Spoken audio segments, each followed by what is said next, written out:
تو اہل کتاب میں عیسائی اور یہودی کے ساتھ بیٹھ کر کھانا پینا اور رشتہ داری یہ کر لیتے ہیں، رشتہ بھی ہو سکتا ہے، لیکن قادیانیوں کے متعلق ان کا پارا اتنا گرم کیوں رہتا ہے؟ اور یہ کیا ہے، کلمہ نہیں پڑھتے لیکن قربانی کرتے ہیں تو اتنا ثواب تو ان کو مل جانا چاہیے؟ تو ایسا نہیں ہے۔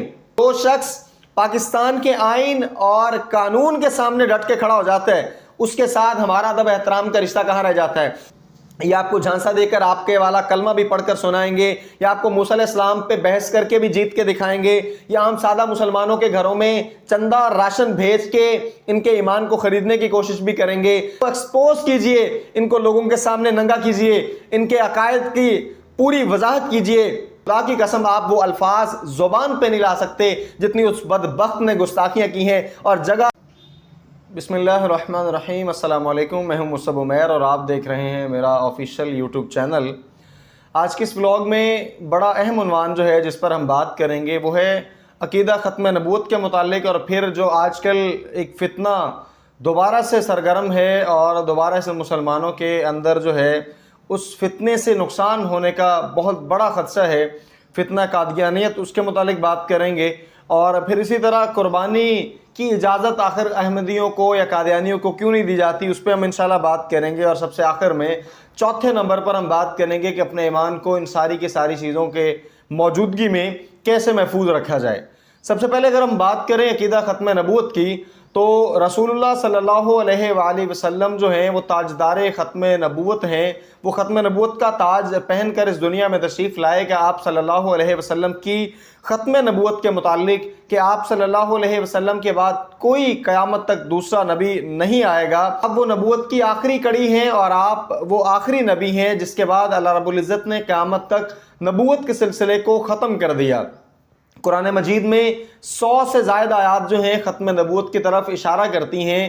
ان میں بنیادی طور پہ جس آیت کو عام طور پر علماء بھی پیش کرتے ہیں، ما کان محمد ابا احد من رجالکم ولکن رسول اللہ وخاتم النبیین وکان اللہ بکل شیء علیما، کہ محمد صلی اللہ علیہ وسلم تمہارے مردوں میں سے کسی کے باپ نہیں بلکہ وہ تو اللہ کے رسول اور آخری نبی ہیں، اور اللہ رب العزت جو ہے ہر چیز کے بارے میں مکمل علم رکھنے والا ہے۔ اسی طرح رسول اللہ صلی اللہ علیہ وسلم نے خود بھی اس بات کی وضاحت فرما دی، خاتم النبیین لا نبی بعدی، کہ میں آخری نبی ہوں، میرے بعد کوئی نبی نہیں آنے والا۔ اب یہ بنیادی عقیدہ ختم نبوت ہے۔ اگر دیکھا اور سمجھا جائے تو باقی انبیاء پر ایمان لانے کے لیے صرف اتنا کافی ہے کہ ہر نبی اپنے اپنے دور میں جب وہ تشریف لائے تو وہ اپنے دور کے اعتبار سے سچے نبی تھے۔ اپنے دور کے اعتبار سے کیوں کہہ رہا ہوں؟ کیونکہ ان کے جانے کے بعد ان کی جو لائی گئی تعلیمات تھی ان میں تحریف کر دی گئی، اس میں درد و بدل کر دی گئی، اس کو بدل کے لوگوں نے اپنی مرضی کے مطابق کر لیا، اور جو تعلیمات وہ لے کر آئے تھے ان کو اس طرح سے پیش نہیں کیا گیا۔ اس لیے جو تعلیمات وہ آسمان سے لے کر آئے یا جو تعلیمات اللہ رب العزت نے ان کو وحی کے ذریعے سے عطا فرمائی یا صحائف کے ذریعے سے عطا فرمائی، ان تعلیمات میں جو رد و بدل کر دی گئی، ہم اس رد و بدل کو ماننے کے قائل نہیں ہیں۔ البتہ تمام کے تمام انبیاء رسول اللہ صلی اللہ علیہ وسلم سے پہلے جو تشریف لائے ان سب کے متعلق اس بات پر ایمان لانا ضروری ہے کہ ہر نبی اپنے دور میں سچا تھا۔ رسول اللہ صلی اللہ علیہ وسلم کے متعلق ہمارا ایمان تب تک مکمل نہیں ہو سکتا جب تک ہم دو چیزوں پر ایمان نہ لے آئیں۔ پہلا یہ کہ آپ صلی اللہ علیہ وسلم سچے نبی ہیں، اور دوسرا یہ کہ آپ صلی اللہ علیہ وسلم خاتم النبیین ہیں، یعنی آپ صلی اللہ علیہ وسلم آخری نبی ہیں۔ آپ کے بعد نبوت کا یہ دروازہ بند ہو چکا۔ اب آپ صلی اللہ علیہ وسلم نے خود وضاحت فرما دی کہ میرے بعد 30 لوگ نبوت کا دعویٰ کریں گے، سارے کے سارے کذاب ہوں گے، دجال ہوں گے اور ابلیس کے ترجمان ہوں گے۔ اب رسول اللہ کے اپنے دور میں بھی مسلمہ کذاب نے جھوٹا نبوت کا دعویٰ کیا۔ ایک طرف تو وہ رسول اللہ کی نبوت کا قائل تھا، دوسری طرف وہ نبوت کا دعوے دار تھا۔ وہ رسول اللہ کی نبوت کا قائل ہونے کے ساتھ ہی اپنی نبوت میں خود ہی جھوٹا ہو گیا کہ رسول اللہ کے بارے میں نے بنیادی بات عرض کر دی، جو شخص بھی آپ صلی اللہ علیہ وسلم پر ایمان لائے گا اس کا ایمان کامل ہوگا ہی تب جب وہ رسول اللہ کو آخری نبی مانے گا، اور جو شخص آپ کو آخری نبی مانے گا یقینی بات کہ وہ اس بات کو منو تسلیم کر لے گا کہ آپ صلی اللہ علیہ وسلم ختم نبوت کا تاج پہن کر دنیا میں تشریف لائے ہیں۔ اب قادیانیت جو ہے ایک بہت بڑا فتنہ ہے۔ مرزا غلام احمد قادیانی جو ہے اس نے نبوت کا دعویٰ کیا۔ پہلے اس نے کہا کہ جی میں امام مہدی ہوں، پھر اس نے کہا جی ماشاء اللہ میں عیسیٰ علیہ السلام ہوں، پھر اس نے دعویٰ کیا جی اپنے کہ میں اس دور کا مجدد ہوں، میں اس دور کا امام ہوں، کرتے کراتے پھر اس نے کہا جی میں ذل نبی ہوں، یعنی نبی کا سایہ ہوں۔ پھر آخر میں اس مرتد نے، اس بدبخت نے، اس کافر نے، اس زندیق نے آخر میں یہ دعویٰ کیا کہ میں خود نبی ہوں۔ جو احمد نام ہے قرآن مجید میں جہاں پہ بھی تذکرہ آتا ہے، یا رسول اللہ کے دو ذاتی نام ہیں محمد اور احمد، اس نے کہا جی وہ احمد نام جو ہے وہ میرا ہے، تو اس لیے اس کا نام پراپر جو ہے مرزا غلام احمد قادیانی۔ تو اس بدبخت پر جو ایمان لانے والے ہیں یقیناً وہ بھی کافر ہیں۔ ایک بنیادی بات کو یہاں پہ سمجھنا ہے، بعض لوگ جو ہیں اپنی معصومیت میں ان کے جھانسے میں آ جاتے ہیں قادیانیوں کے۔ قادیانی جو ہے عام مسلمان کو جھانسا دیتے ہیں کہ جی ایک طرف مسلمان کہتے ہیں جی اہل کتاب کے ساتھ کھانا پینا بھی جائز ہے، اہل کتاب کے ساتھ رشتہ داری بھی جائز ہے، تو اہل کتاب میں عیسائی اور یہودی کے ساتھ بیٹھ کر کھانا پینا اور رشتہ داری یہ کر لیتے ہیں، رشتہ بھی ہو سکتا ہے، لیکن قادیانیوں کے متعلق ان کا پارا اتنا گرم کیوں رہتا ہے اور یہ اس قدر متشدد اور اس قدر نفرت انگیز جذبات کیوں رکھتے ہیں؟ تو اس بنیادی فتنے کو سمجھنا ضروری ہے۔ عیسائی کبھی بھی یہ نہیں کہتا کہ میں مسلمان ہوں، یہودی کبھی یہ نہیں کہے گا میں مسلمان ہوں، عیسائی کبھی نہیں کہتا کہ میں رسول اللہ کو ماننے والا ہوں، یہودی کبھی نہیں کہے گا میں رسول اللہ کو ماننے والا ہوں۔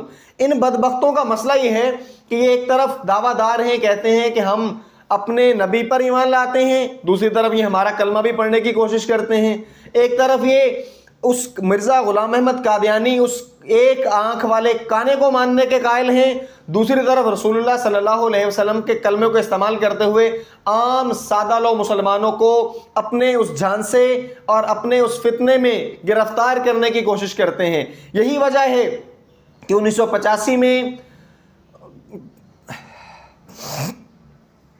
یہی وجہ ہے کہ شرعی عدالت نے 1985 کے اندر ان کے سارے بنیادی عقائد کو جو ان کی تشہیر کرنی تھی اس پہ پابندی عائد کی مکمل طور پر۔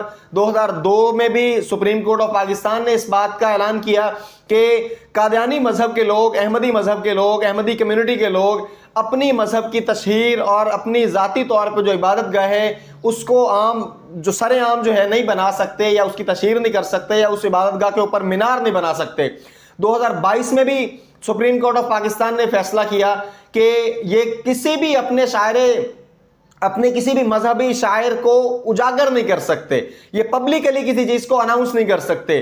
موجودہ قربانی کی اجازت ان کو کیوں نہیں ملی؟ یہ ریسنٹلی قربانی گزری ہے اور اس پر کافی بدمزگیاں دیکھنے میں آئیں۔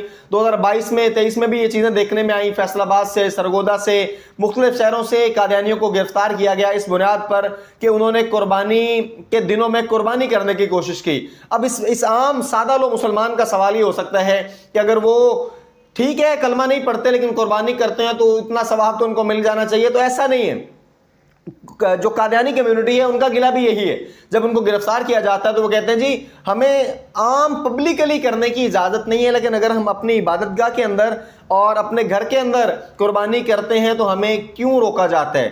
تو اس بات کو سمجھ لیجئے، قربانی انفرادی عمل نہیں ہے۔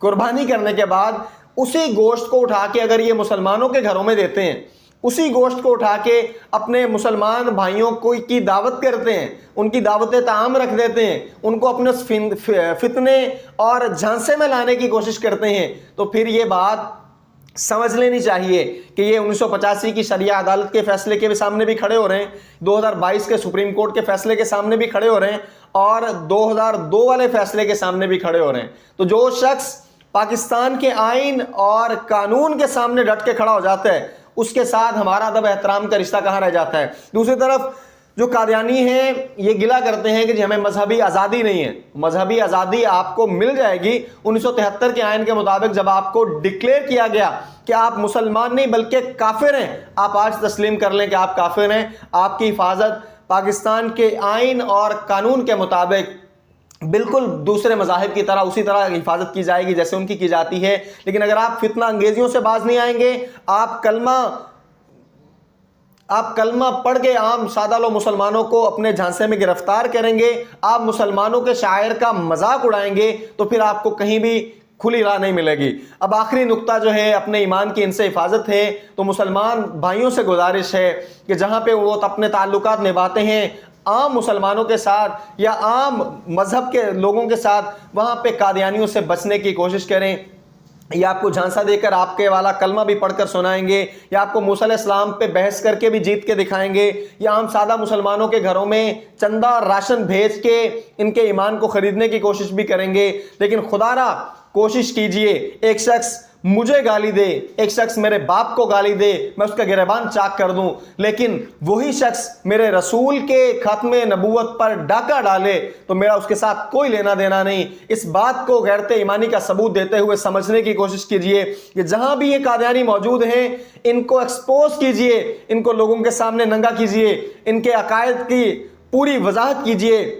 وہ جو جس بدبخت کو یہ نبی مانتے ہیں، اس بدبخت نے جتنی گستاخیاں رسول اللہ صلی اللہ علیہ وسلم کی ہیں، جتنی صحابہ کرام کی ہیں، جتنی حضرت عائشہ رضی اللہ تعالی عنہ کی ہیں، جتنی حضرت فاطمہ رضی اللہ تعالی عنہ جیسی پاکیزہ ہستیوں کی ہیں، وہ اگر آپ کتابیں اٹھا کے دیکھیں، خدا کی قسم آپ وہ الفاظ زبان پہ نہیں لا سکتے جتنی اس بدبخت نے گستاخیاں کی ہیں، اور جگہ جگہ پہ اس بدبخت نے جھوٹ بولے ہیں۔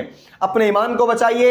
عقیدہ ختم نبوت ہمارا بنیادی اور کلیدی عقیدہ ہے۔ اگر کوئی شخص مسلمان رہنا چاہتا ہے تو اسے عقیدہ ختم نبوت پر پہرا دینا ہوگا۔